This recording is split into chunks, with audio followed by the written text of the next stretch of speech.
sobre toda la tierra hasta la hora de nona. Vamos al 46. Y cerca de la hora de nona, Jesús exclamó con grande voz diciendo, Elí, Elí, lama sabacní. Esto es, Dios mío, ¿por qué me has desamparado? Y esta cuarta palabra que el Señor utiliza en la tierra, en la cruz, ¿cuánto la hemos dicho alguna vez en nuestra vida? ¿Cuánto le hemos preguntado al Señor, ¿por qué me has desamparado? ¿Por qué me has dejado? ¿Por qué me siento solo y por qué me siento sola? Imagínense ustedes, un hombre sin ninguna causa de muerte, sin nadie que pudiera señalarle algo malo que haya hecho, estaba sufriendo la muerte, pero aparte de eso se sentía solo. ¿Cuántos se han sentido solos alguna vez en su vida? Jesucristo en algún momento se sintió solo en esa cruz. Y le dijo, Señor, ¿por qué me has abandonado? ¿Por qué me has dejado? Si yo he hecho todo lo que tú me has dicho, yo he sido obediente, pero ahora me siento desamparado, sin ningún amparo. ¿En dónde refugiarme? ¿En dónde derramar mis lágrimas? ¿A quién acudir? Ahora me siento solo. Y quiero que entendamos algunas cosas muy importantes. Cuando nosotros nos preocupamos por el contenido de los alimentos que tenemos, vamos a hablar un poco de la vida actual. Usted va al Mercadona, al Carrefour, al Aldi, a donde sea. No estoy haciendo promoción, al día, donde sea, no estoy haciendo promoción. Pero usted va a cualquiera de estos supermercados, en la etiqueta de atrás le dice, un ejemplo, si usted compra carne, le dice, sustituto de carne, 70%, carne, 30%. ¿Ya se ha puesto usted a leer las etiquetas? Cuando usted va a comprar, ¿qué? Vamos a ver, ¿qué otra cosa compramos en los supermercados? Que aquí lo anoté. Azúcar o leche. ¿El pan? Dime, el ejemplo del pan. Ajá.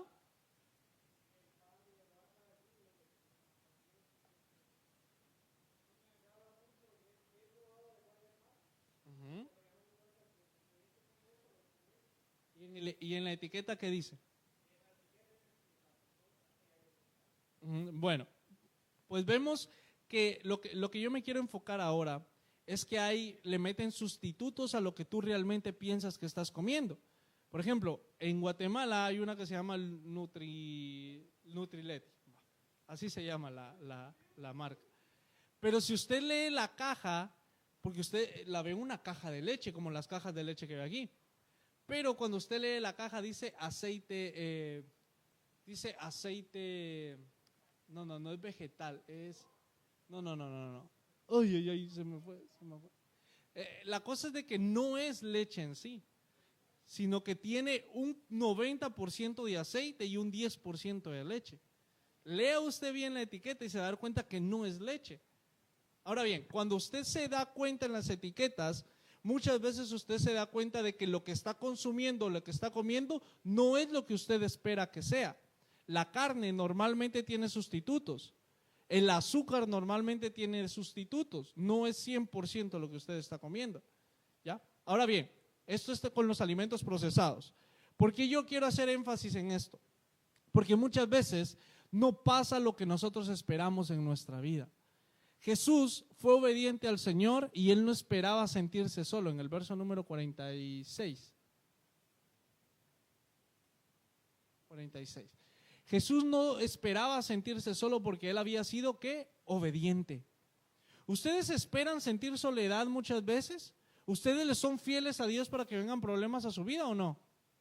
¿Para qué les son fieles a Dios? Usted dice, yo le voy a ser fiel a Dios para que vengan problemas a mi vida, ¿o no?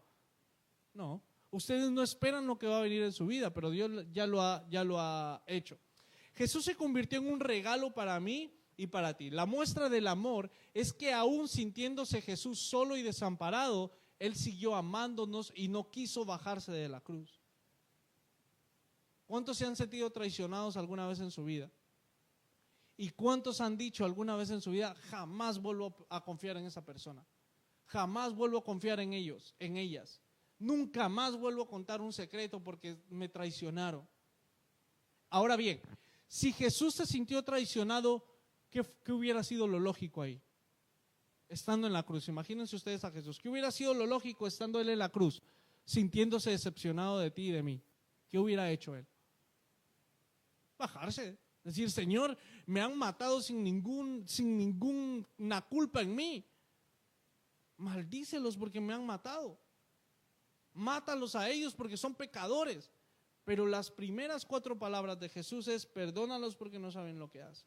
Aún en medio de la dificultad dio una promesa. Se preocupó por su familia. ¿Recuerdan ustedes que lo vimos la semana pasada? Y ahora Jesús en medio del sufrimiento se siente solo. Él se convirtió en un mártir por ti y por mí. Primera de Juan, capítulo 2 y verso 22, si me lo puedes poner. Primera de Juan, capítulo 2 y verso 22, dice, y Él en la proporción, ofrenda, sacrificio, por nuestros pecados, y no solamente por los nuestros, sino también por los de todo el mundo. Juan 2, 22. ¿Quién es mentiroso sino el que niega que Jesús es el Cristo? Esa no es, perdón, es Juan, no Primera de Juan. ¿O dije Primera de Juan yo? Sí, ¿verdad? Perdón. Yo dije Primera de Juan, creo. Es Juan 2:2. Bueno, la palabra de Dios nos dice aquí que el sacrificio dado en la cruz, ahí está. Por tanto, no, esa no es. Perdón, me confundí, no sé, lo anoté mal. Perdón.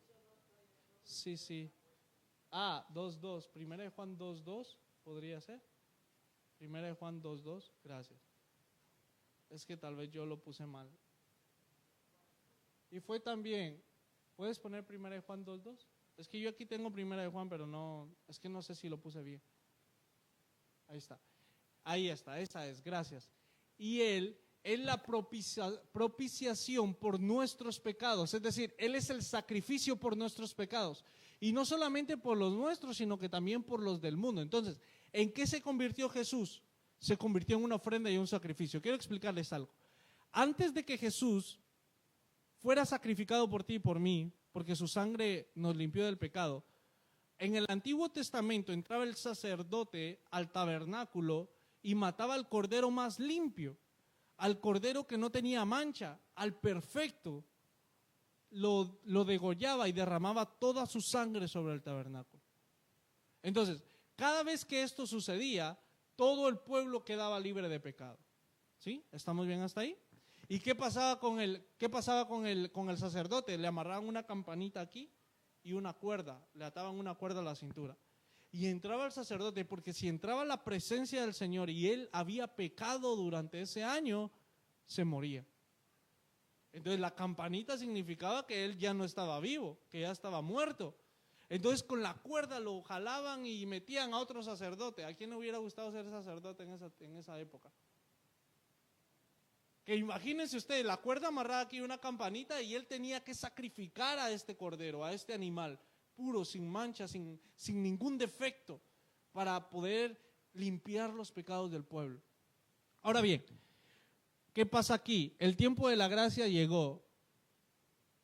Y vino Jesús como cordero, como sacrificio, a morir por ti y por mí, para que su sangre nos limpiara. Entonces, el amor que Jesús nos dejó fue un amor de sacrificio. Diga conmigo, sacrificio.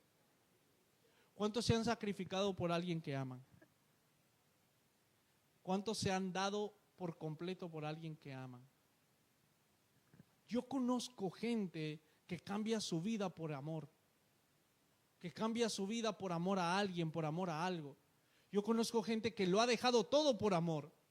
¿Cuántos han dejado todo en algún momento por amor? El legado que nos da el Señor es que te tienes que dar como sacrificio, como ofrenda, cuando tú amas a alguien. Pero el sacrificio no solamente significa hacerlo cuando yo quiero o cuando me dé ganas. ¿Qué significa un sacrificio? Hacerlo incluso cuando no quiero. ¿A cuánto le dan ganas de levantarse todas las mañanas para ir a trabajar? Te dan ganas, te levantas corriendo, te levantas saltando y decir, yupi, hoy tengo que ir a trabajar, qué emoción. Te metes a la ducha, te bañas, cantas alegre y te vas brincando hacia el metro para irte a trabajar. El primer día sí, porque no tenías trabajo, pero ya después ya no. Entonces, cuando tú te levantas cada mañana para ir al trabajo, estás haciendo un sacrificio. ¿Pero por qué? Por amor. No al dinero. por amor a suplir las necesidades de tus hijos, de tu pareja. Para eso es que tú te levantas temprano cada mañana. No es porque tú digas, pues no tengo nada que hacer, me voy a trabajar. O ya me aburrí de estar acostado, mejor voy a trabajar. Ya me aburrí de estar viendo el Face, me voy a trabajar. No. Tú haces un sacrificio para ir a trabajar. Yo hago un sacrificio para ir a trabajar. ¿Por qué? Por amor. Entonces, el sacrificio que hizo Jesús en la cruz nos da un legado. Y un legado que tus obras tienen que ser sacrificiales o tienen que ser un sacrificio para que en realidad pueda demostrarse su amor. Y quiero contarles una historia. Hay una mujer, no sé si ya se las conté, pero hay una mujer que llega a una heladería con su hijo de la mano. Y la mujer solo tiene para un helado. Imagínate, Leire. La mamá solo tiene para un helado. Tiene solamente 5 euros. Vamos a poner que tiene 5 euros. Y hay helados de 3, helados de 4, helados de 5, pero hay un helado que vale un solo euro.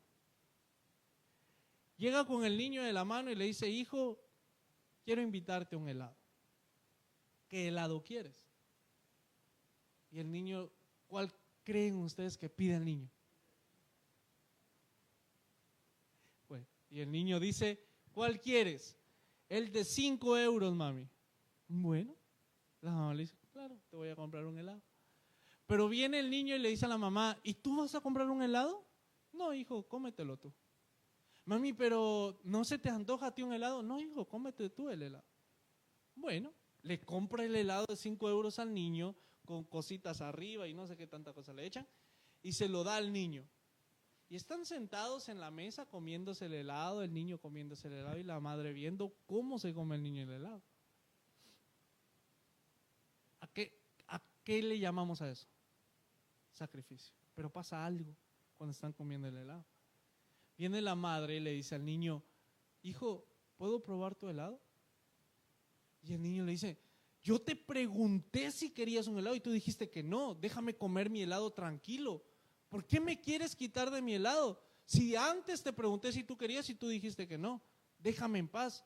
Yo quiero comerme el helado solito, por favor, no me molestes. ¿Qué vemos ahí? ¿Qué vemos ahí? Ahora bien, es lo mismo que pasa en nuestra vida. Jesús derramó su sangre por ti y por mí. ¿Tú crees que si hubiera habido otra opción para salvarnos del pecado, hubiera venido Cristo a morir o no hubiera venido Cristo a morir? Si hubiera otra alternativa. La respuesta es no.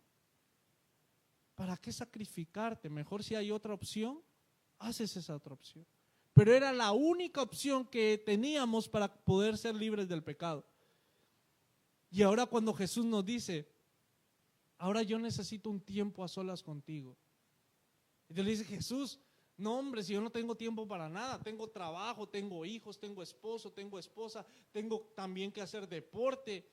Y aparte de eso tengo que divertirme, tengo que salir con mis amigos, tengo que ir al cine, tengo que compartir al centro comercial. Y tú todavía me pides tiempo a mí, Jesús. ¿Cómo quieres que yo te dé tiempo a ti? Si no tengo tiempo para nada. Es lo mismo que el niño le hizo a la madre. Él se dio todo por nosotros. Todo. Su sangre fue derramada por ti y por mí. Fue crucificado, fue vituperado, fue latillado, fue humillado, fue escupido, ensangrentado, afligido, se sintió solo. Y tú le dices, Señor, perdóname, pero ahora no puedo atenderte, estoy cansado, me siento solo. Me siento solo, Jesús, espérame un ratito, porque ahora voy a estar yo solito con mi soledad. Me siento decepcionado, espérame un ratito ahí, Jesús, que ahora voy a lidiar con mi decepción. No, Él quiere ayudarte en esos momentos. Y eso es lo más hermoso de Jesús, porque a pesar de que Él se convirtió en una ofrenda, en un sacrificio para que tú y yo pudiéramos ser salvos, Él no te pidió nada a cambio, pero nosotros necesitamos pasar tiempo con Él. Segunda de Corintios capítulo 5 y verso 21, estamos leyendo la Biblia, así que si tú traes tu Biblia a tu aplicación, ábrela, igual va a ponerse aquí. Si tienes que escribir algo, escríbelo. Entonces, vemos como punto número 1 que Jesús se sacrificó por ti y por mí. Era un sacrificio, Él hizo un sacrificio, ¿sí? Punto número, 2 Corintios 5:21. Segunda de Corintios, 5:21 me dice, al que no conoció pecado, por nosotros lo hizo pecado, para que nosotros fuésemos hechos justicia de Dios en él. Al que no conoció pecado, hizo pecado por nosotros, para que nosotros fuésemos hechos justicia de Dios en él. Si usted tiene, ¿cuántos? No lo voy a preguntar, pero ¿cuántos han tenido o tienen una deuda en el banco en algún momento? Que venga alguien y te diga, ¿sabes qué? No tienes que pagar nada. La persona que va ahí saliendo por esa puerta acaba de pagar todas tus deudas. No debes ni un solo céntimo. Todo lo que debías ha sido pagado. ¿Cómo se sentirían ustedes? Pero ahora, ¿qué pasa si les dicen esto? ¿Sabes qué? No tienes que pagar nada. Porque la deuda que tenías, Harry, con el banco, ya no es tuya. Ronaldo dijo, yo quiero la deuda que tiene Harry y la voy a pagar yo. No la voy a pagar ahora, pero todas las cuotas las pago yo. ¿Qué sería más sacrificial? ¿Que alguien pagara tu deuda por cuotas o que alguien tuviera el dinero y pagara de una vez tu deuda? Porque quiere decir que no tiene la plata, ¿no? Ahora bien, Jesús tomó nuestro lugar, no simplemente pagó el precio, sino que tomó nuestro lugar. Lo que nos correspondía a nosotros, Él lo tomó por ti y por mí. Lo segundo que vamos a ver ahora, esta tarde, que debemos saber, es que Dios, Jesús, no tenía una alternativa. Diga conmigo, no había alternativa. Había que hacer un sacrificio de sangre para que nosotros fuéramos salvos. Pero tenemos que salir de la negación. Apocalipsis capítulo 4 y verso 8. Apocalipsis capítulo 4 y versículo número 8 me dice lo siguiente. Y los 4 seres vivientes tenían cada uno 6 alas, y alrededor y por dentro estaban llenos de ojos, y no cesaban día y noche de decir, Santo, Santo, Santo es el Señor Dios Todopoderoso, el que era, el que es y el que ha de venir. Se cree que han existido 117 billones de seres humanos en la tierra. A través de toda esa historia, la gente ha pecado. Y Jesús ha absorbido el pecado de esos 117 billones de seres humanos y se han puesto sobre un solo hombre. Es decir, todo lo que debíamos se ha puesto sobre un solo hombre, que es Jesús. El pecado, tenemos que entender que el pecado es horrible. Cuando tú no ves el pecado, cuando tú no ves el pecado, lo ves como algo divertido. Cuando tú no sabes que el pecado le hizo tanto daño a Jesús, tú ves el pecado como algo divertido. Tú ves el pecado como algo en que entretenerse. Pero el pecado es horrible para nuestra vida. La palabra del Señor dice, la paga del pecado es la muerte. Quienes no han probado el pecado y lo prueban después, van a saber que su espíritu y su alma decae. El pecado no te mata solamente físicamente, sino que también espiritualmente y emocionalmente. ¿Qué pasa cuando pecas? Lo primero es que el pecado pone enemistad con Dios. El pecado te hace enemigo de Dios. El pecado te hace no querer acercarte a Dios. Cuando tú pecas, lo menos que quieres es venir a la iglesia, ¿sí o no? Cuando tú pecas, lo menos que quieres es hacer una oración, ¿sí o no? Cuando tú pecas, lo menos que quieres es cantarle cánticos al Señor. ¿Por qué? Porque el pecado lo que hace es que crea una enemistad con Dios. El pecado te aleja de Dios, crea una barrera. Y es que lo mejor que podemos hacer cuando cometemos pecado es acercarnos a Dios, porque Él limpia nuestros pecados. Pero como seres humanos nos alejamos de Dios y le decimos, no soy digno de entrar. ¿Qué otra cosa hace el pecado? El pecado nos angustia, nos da preocupaciones, temores, inseguridades, remordimientos. El pecado nos culpa. Hace unos días hablábamos con algunos hermanos sobre Judas. Judas se ahorcó. Ustedes sabían que Judas se ahorcó después de haber entregado al Señor, ¿no? ¿Por qué? Porque el pecado te da algo llamado culpa. Y cuando la culpa se apodera de ti, el desenlace de esa culpa es fatal, es muerte. La Biblia nos dice en Salmos capítulo 38 y verso 4, mis maldades me abruman, son una carga demasiado pesadas para mí. Las maldades son una carga demasiado pesada para ti. Entonces, si yo tengo imagínense ustedes a Siri. Yo le digo, Siri, hazme un favor, vas a llevarte esta bocina hasta el metro de Estrecho. Esta bocina que está aquí. Hazme favor, Siri, llévate esta bocina para el metro de Estrecho.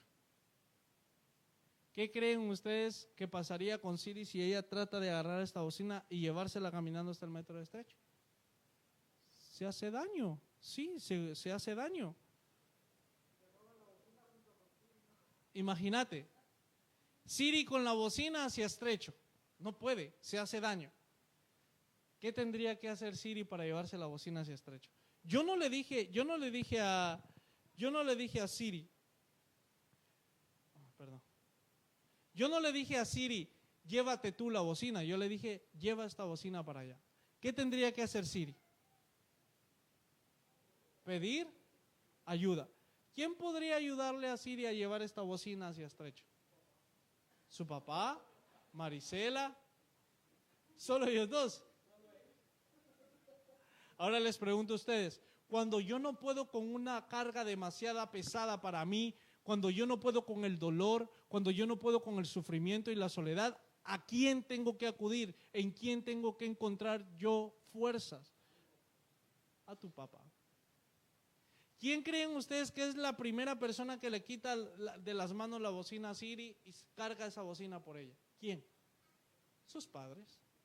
Claro, sus padres. Cualquiera de sus padres hace eso. ¿Quién cree que está más interesado en cargar tus culpas, tus dificultades, tus problemas, tus malas decisiones? Dios. Y el pecado hace eso, te angustia, te da inseguridad, te dice no funcionas para nada, no sirves para nada, no estás haciendo bien las cosas. ¿Sabes qué? Eres un desastre. Eso hace el pecado. La angustia es demasiada carga para mí, dice el salmista. Tengo que refugiarme en algo. Una de las causas número 1 del estrés hoy en día es la culpa no resuelta. ¿Por qué tienes tú tanto estrés en tu vida? ¿Por qué hay tanto problema psicológico muchas veces en las familias, en las personas? Porque no solucionan la culpa. Te sientes culpable de algo. Cuando tú solucionas tu culpa y la culpa le dices al Señor, Señor, quiero entregarte todo lo que yo soy, todo lo que yo tengo. Padre lindo, te entrego este problema, esta dificultad, esta maldad que hice. La culpa se va a ir. El pecado hace que tú te mantengas estresado todos los días. ¿Ustedes no han encontrado gente que es tan irritante que tú medio le haces algo y ya se enoja? O ya te hace caras, o ya no quiere estar contigo, que no se ríe, gente que no está contenta con nada, gente que todo le cae mal, gente que si hay mucho sol dice, ay, qué sol tan fuerte, que si hay lluvia dice, ay, tanta lluvia, que si hay frío dice, qué tanto frío hay. Es una persona que nunca está de acuerdo con nada. ¿Por qué? Porque hay culpa en él, porque hay culpa en ella. Si no hay una sonrisa en tu boca, en tus labios, es porque aún hay culpa en ti. Número 3, el pecado me condena. Nos culpamos a otros, unos a otros, y sentimos la culpa de Dios. Salmo 7:11 me dice, tú eres un juez justo y siempre castigas a los malvados. Entonces, el pecado es horrible. Diga conmigo, el pecado es horrible. El pecado me pone en enemistad con Dios. El pecado nos angustia y el pecado me condena. 3 cosas. Si lo están anotando, por favor, anote esto. El pecado me pone en enemistad con Dios. El pecado nos angustia y el pecado me condena. El pecado me da una condena, una sentencia. Y por último, termino con esto, la salvación es costosa. ¿Quién cree usted que puede pagar la salvación?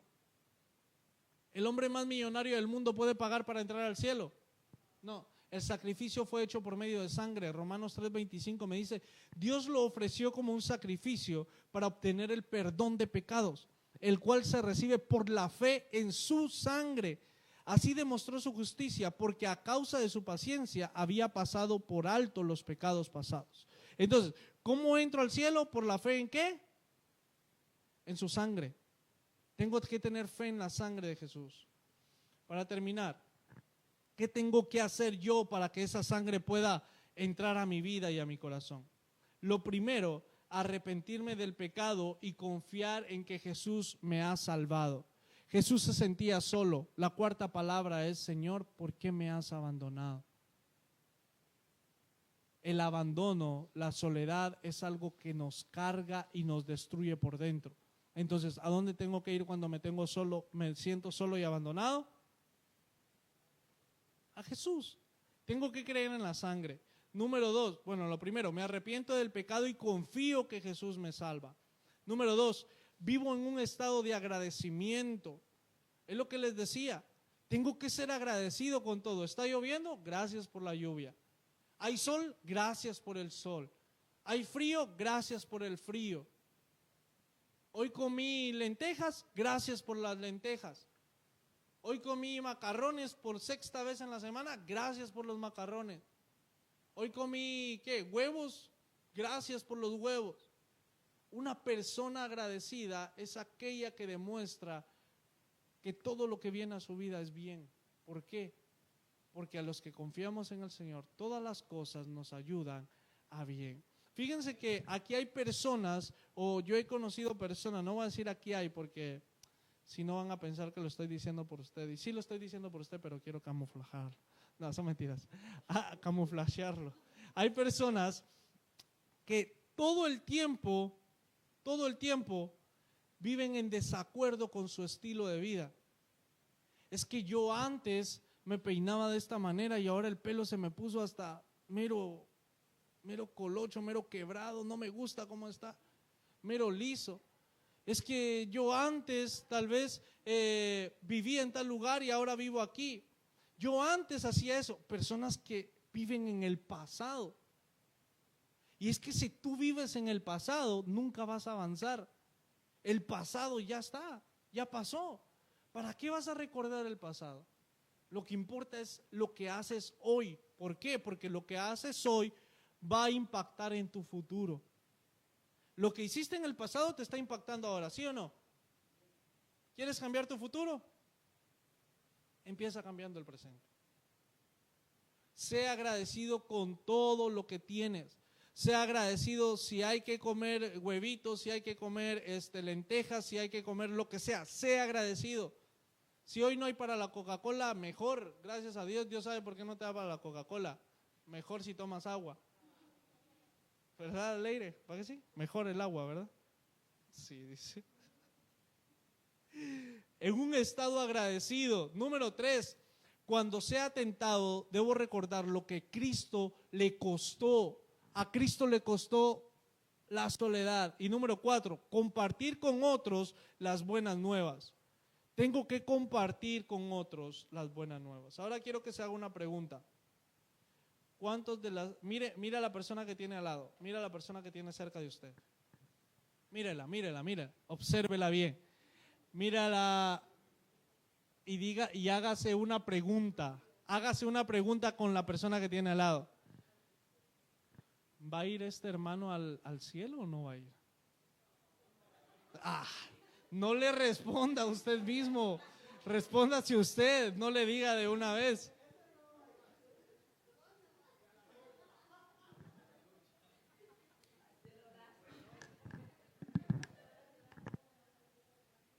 No es para que usted de una vez lo mate o lo mande al infierno, es para que usted analice, mírelo y dígale, diga usted, ¿se va a ir usted al cielo? Ahora pregúntele, ¿tú crees que vas al cielo?